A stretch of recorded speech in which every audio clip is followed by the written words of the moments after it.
ಇವತ್ತು ಯಾವುದೋ ಒಂದು ಶಾರ್ಟ್ ಕಟ್ ತೊಗೊಂಡು ಅಲ್ಲಿ ರೋಡ್ ಬ್ಲಾಕ್ ಆಗಿ ಬರೋದು ತಡ ಆಯಿತು. ನನ್ನಿಂದ ನೀವುಗಳು ಕಾಯ್ದಂಗಾಯಿತು. ಮೊದಲನೇದಾಗಿ ಕ್ಷಮೆ ಇರಲಿ. ಟೈಮಿಂಗ್ ಒಂದು ಸ್ವಲ್ಪ ಮಿಸ್ಕಮ್ಯುನಿಕೇಶನ್ ಆಗಿತ್ತು. ಕಾಲುವೆ ಮೋಸಗಾರ ಅಲ್ಲ ಟೈಟ್ಲೇ ಹೇಳುತ್ತೆ.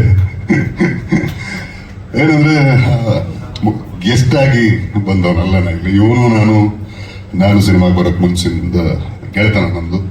ಒಟ್ಟಿಗೆ ಮಾಡಲಿಂಗ್ ಮಾಡ್ತಿದ್ವಿ. ನನಗೂ ಇವನಿಗೂ ಕಾಂಪಿಟೇಷನ್ ಅಂದರೆ ಬೇರ್ ಬಾಡಿ ಮಾಡೆಲ್ಸ್ ಕಡಿಮೆ ಇದ್ರಾಗ ಅವಾಗೆಲ್ಲ ಫುಲ್ಲು ಗ್ರೂಮ್ಡ್ ಆಗಿ ಸ್ಲಿಮ್ ಆಗಿ ಪ್ಯಾಕ್ಸ್ ಮಾಡಿಕೊಂಡು ನಾನು ಇವನು ಒಟ್ಟಿಗೆ ಬೇರ್ ಬಾಡಿ ರ್ಯಾಂಪ್ ಮಾಡ್ತಾ ಇದ್ವಿ. ಇವನ ಮೇಲೆ ಒಂದು ಸ್ವಲ್ಪ ಹೊಟ್ಟೆವ್ರಿ ನನಗೆ ಒಂಚೂರು ಬೆಳಗಿದ್ದ. ಆಮೇಲೆ ಚೆಸ್ಟ್ ನನಗೆ ಸ್ವಲ್ಪ ಚೆನ್ನಾಗಿತ್ತು ಅಂತ ಯಾವಾಗಲೂ ಒಂಥರ ಇಷ್ಟು ಎನ್ವಿ ಅಂದರೆ ಅದು ಮಗ ಹೆಂಗ ಸ್ವಲ್ಪ ಇನ್ನೂ ಪಂಪ್ ಮಾಡ್ಬೇಕಣ್ಣ ಚೆಸ್ಟ್ ಅಂತ ಇರ್ತೀವಿ. ಇವನ ಹತ್ರ ಗೈಡೆನ್ಸ್ ತೊಗೊಂಡಿದ್ದ ದಿನಗಳು ಇದೆ. ಅವತ್ತಿಂದ ಇಲ್ಲಿ ತನಕ ಅವನ ಪರಿಚಯ, ಗೆಳೆತನ, ಅವನ ವ್ಯಕ್ತಿತ್ವ ಹಾಗೆ ಇದೆ. ಆ ಒಂದು ಕಾರಣಕ್ಕೆ ನಾನು ಖುಷಿಯಿಂದ ಒಬ್ಬ ಗೆಳೆಯನಾಗಿ ಇಲ್ಲಿ ಬಂದಿದ್ದೀನಿ ಗೆಸ್ಟ್ ಆಗಿ. ಏನಕ್ಕಿಂತ ಹೆಚ್ಚಿಗೆ ಏನಂದ್ರೆ ಪ್ರತಿಯೊಂದು ಪ್ರತಿಭೆ, ಅದು ಆರ್ಟಿಸ್ಟ್ ಆಗಲಿ ಅಥವಾ ಟೆಕ್ನಿಷಿಯನ್ಸ್ ಆಗಲಿ ಯಾರೇ ಆಗಲಿ, ಆ ಒಂದು ಉದ್ಯಮಕ್ಕೆ ಅಂತ ಬಂದಾಗ ಅವ್ರಿಗೆ ಹಿರಿಯರ ಪ್ರೋತ್ಸಾಹ, ಹಿರಿಯರ ಬೆಂಬಲ ತುಂಬಾ ಮುಖ್ಯ ಆಗುತ್ತೆ. ನಮ್ಮ ಸಿನಿಮಾ ಕ್ಷೇತ್ರದಲ್ಲಂತೂ ನಿಮ್ಮಗಳ ಪಾತ್ರ ಅಂದ್ರೆ ಮಾಧ್ಯಮದವರ ಪಾತ್ರ ತುಂಬಾ ಮುಖ್ಯ. ಯಾಕಂದ್ರೆ ನೀವುಗಳು ನಮಗೆ ಯಾವಾಗಲೂ ತಟ್ಟಿದ್ರಿಂದಾನೇ ಇಲ್ಲಿ ತನಕ ಬಂದು ಇವತ್ತು ಈ ಒಂದು ಕಾರ್ಯಕ್ರಮದಲ್ಲಿ ವೇದಿಕೆ ನಿಂತ್ಕೊಂಡು ಮಾತಾಡುವಂತ ಸ್ಥಿತಿಗೆ ನಾವು ಬಂದಿದ್ದೀವಿ. ನೀವು ನಿಮ್ಮ ಮಾರ್ಗದರ್ಶನ, ಜನರ ಪ್ರೀತಿ ಎಲ್ಲರನ್ನೂ ಬೆಳೆಸುತ್ತೆ. ಹಾಗೆ ಅದಕ್ಕೆ ನಿದರ್ಶನವಾಗಿ ನನ್ನ ಅತಿ ಪ್ರೀತಿಯ ನಟ ಬಿರಾದಾರ್ ಸರ್ ಬಂದಿದ್ದಾರೆ. ನಮಸ್ಕಾರ. Ramanand sir, thank you so much for your presence. ನಮ್ಮ ಹುಡುಗನಿಗೆ ಸಪೋರ್ಟ್ ಮಾಡಕ್ ಬಂದಿದ್ದೀರಿ. ಜೊತೆಗೆ ಹಿರಿಯ ಕಲಾವಿದರು, ನಮ್ಮ ಗೆಳೆಯರು ವಿಜಯ್ ಚಂಡೂರು ಇದ್ದಾರೆ. ಬಹಳ ವರ್ಷದ ಗೆಳೆಯರು, ಅವರು ಕೂಡ ತುಂಬಾ ಖುಷಿ ಆಯ್ತು ತುಂಬಾ ದಿವಸ ಆದ್ಮೇಲೆ ಸಿಕ್ಕಿ. ಈಗ ಅಂದ್ರೆ ನೀವು ಮಾತಾಡ್ತಾ ಹೇಳಿದ್ರಿ ವಿಮಾನ ಪತನ ಆಯ್ತು, ಕಾಲವೇ ಮೋಸಗಾರ, ಕಾಲ ತುಂಬಾ ಕ್ರೂರಿ. ಹೌದು, ಸಹಜ. ಅಂದ್ರೆ ತುಂಬಾ ವಿಷಯಗಳು ಇತ್ತೀಚೆಗೆ ಅಂದ್ರೆ ಪಿಕ್ನಿಕ್ ಹೋದವರು, ನಾನು ಫೇಸ್ಬುಕ್ ಟ್ವಿಟರ್ ಅಲ್ಲಿ ಬರ್ಕೊಂಡಿದ್ದೆ. ಪಿಕ್ನಿಕ್ ಹೋದವರು, ವೆಕೇಶನ್ಗೆ ಹೋದವರು, ಯಾರೋ ಟೆರರಿಸ್ಟ್ಗಳು ಬಂದ್ಬಿಟ್ಟು ಶೂಟ್ ಮಾಡಿ ಸಾಯಿಸ್ಬಿಡ್ತಾರೆ. ಒಂದು 26 ಜನ ಸತ್ತು ಹೋಗ್ತಾರೆ. ಅವ್ರಿಗೆ ಗೊತ್ತಿರಲಿಲ್ಲ ನಾನು ಸಾಯ್ತೀನಿ, ಹೋಗ್ತಾ ಇರಲಿಲ್ಲ ಯಾರು. ವಿಮಾನ ಪತನ ಆಗಿದ್ದಾಗಲಿ ಅಥವಾ ಹಾಸ್ಟೆಲ್ ಕೂತ್ಕೊಂಡು ಓದ್ತಿದ್ದಾಗ ವಿಮಾನ ಬಂದು ನಮ್ಮ ಮೇಲೆ ಇರ್ಗತ್ತೆ ಅಂತ ಯಾರು ಎಕ್ಸ್ಪೆಕ್ಟ್ ಮಾಡಿರಲ್ಲ.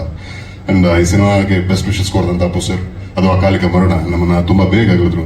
ಈ ತರ ಕಾಲ ಹಲವಾರು ಮಜಲಲ್ಲಿ ಹಲವಾರು ರೀತಿಯಲ್ಲಿ ನಮ್ಮನ್ನ ಬಾಧಿಸುತ್ತೆ, ನಮ್ಮನ್ನ ಶೋಷಿಸುತ್ತೆ, ಎಲ್ಲವೂ ಹೌದು. ಜೊತೆಗೆ ನಮ್ಮ ಅಭಿವೃದ್ಧಿಗೂ ಅದೇ ಕಾಲ ನಿರ್ಣಯ ಮಾಡುತ್ತೆ. ಆ ಒಂದು ಕಾಲದ ಚಕ್ರದಲ್ಲಿ ಈ ಒಂದು ಸಿನಿಮಾ ತಡವಾಗಿ ಅಂದ್ರೆ ಸಿಲುಕಿ ತಡವಾಗಿ ಈಚೆ ಬರ್ತಿದೆ, ರಿಲೀಸ್ ಆಗ್ತಿದೆ.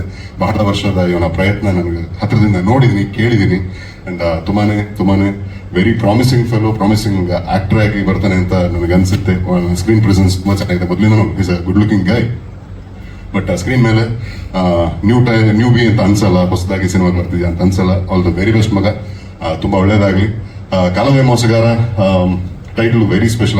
ಟೈಟ್ಲ್ ಇಂದ ಹಿಡಿದು, ಫಾಂಟ್ ಇಂದ ಹಿಡಿದು ಅಂಡ್ ಬಂದಿರತಕ್ಕಂಥ ಎಲ್ಲ ಸ್ನಿಪೆಟ್ಸ್ ತುಂಬಾನೇ ಪ್ರಾಮಿಸಿಂಗ್ ಆಗಿ ಅನ್ಸುತ್ತೆ.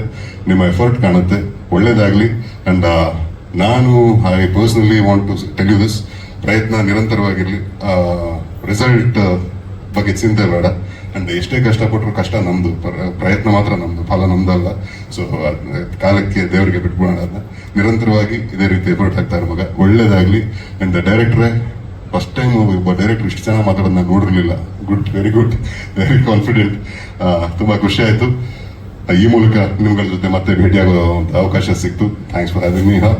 ಒಳ್ಳೇದಾಗ್ಲಿ. ಕಾಲುವೆ ಮೋಸಗಾರ ತಂಡಕ್ಕೆ ಜೂನ್ 20ನೇ ತಾರೀಕು ತಾವು ಈ ಸಿನಿಮಾನ ತಲುಪಿಸೋದ್ರಲ್ಲಿ ಇವ್ರ ಜೊತೆ ಕೊಡಿ. ಅಂಡ್ ಜನರು ಈ ಒಂದು ಪ್ರತಿಭೆಯನ್ನ ಬೆಳೆಸಬೇಕು, ಈ ಪ್ರತಿಭೆಗಳನ್ನ ಬೆಳೆಸಬೇಕು, ಪೋಷಿಸಬೇಕು ಅಂತ ಕೇಳ್ಕೊತೀನಿ. ಯಾಕಂದ್ರೆ ನೀವು ಹೇಳಿದ್ರಿ ಸರ್, ಅಣ್ಣವರು 15 ಸಿನಿಮಾ ಮಾಡ್ತಿದ್ರು ವರ್ಷಕ್ಕೆ ಅಂತ. ಈಗ ಆ ತರದ ಕಾಲನೂ ಇಲ್ಲ. ಆ ತರದ ಪ್ರಯತ್ನಗಳು ಮಾಡೋದು ಕಷ್ಟ ಇದೆ. ಜೊತೆಗೆ ಏನಂದ್ರೆ ನಾವು ಹೀರೋಗಳ ಸಂಖ್ಯೆ ಕಡಿಮೆ ಇದೆ. ಅಂಡ್ ಅವತ್ತಿನ ಕಾಲಮಾನಕ್ಕೂ ಇವತ್ತಿನ ಕಾಲಮಾನಕ್ಕೂ ಅವತ್ತಿನ ಎಲ್ಲಾ ರೀತಿಲೂ ಎಲ್ಲಾ ಆಯಾಮದಲ್ಲೂ ಅಂದ್ರೆ ಟೋಟಲಿ ಫಂಡ ಬೇರೆ ಇರೋದ್ರಿಂದ 15 ಸಿನಿಮಾ ಅನ್ನೋದೆಲ್ಲ ಕನಸಿನ ಮಾತು ಇವತ್ತಿಗೆ. ಬಟ್ ಇರುವಂತಹ ಪ್ರತಿಭೆಗಳನ್ನ ಪ್ರೋತ್ಸಾಹಿಸಿದಾಗ ಎಲ್ಲೋ ಒಂದು ಸರ್ಟನ್ ಸೆಟ್ ಆಫ್ ಪೀಪಲ್ ಇಂದ ಮಾತ್ರ ಯಾವುದೋ ಒಂದು ಪ್ರಾಡಕ್ಟ್ ಡೆಲಿವರ್ ಆಗಬೇಕು ಅಂತ ಆಂಟಿಸಿಪೇಟ್ ಮಾಡ್ತಾ ಕೂತ್ರೆ ಅದು ಕಷ್ಟ, ಅಥವಾ ಅದು ತಪ್ಪಾಗುತ್ತೆ, ಅವ್ರಿಗೂ ಹೊರೆ ಆಗುತ್ತೆ. ಅಂಡ್ ಬಾಕಿದು ಸರ್ಪ್ಲಸ್ ಸಪ್ಲೈ ಇರಲ್ಲ, ಇಂಡಿವಿಜುವಲ್ಸ್ಗೂ ಕಷ್ಟ ಆಗುತ್ತೆ. ಹಾಗಾಗಿ ಜನ ಬೇರೆ ಭಾಷೆಯ ಸಿನಿಮಾಗಳತ್ತ ವಾಲ್ತಾರೆ ಅನ್ನೋದು ನನ್ನ ಪರ್ಸನಲ್ ಅನಿಸಿಕೆ.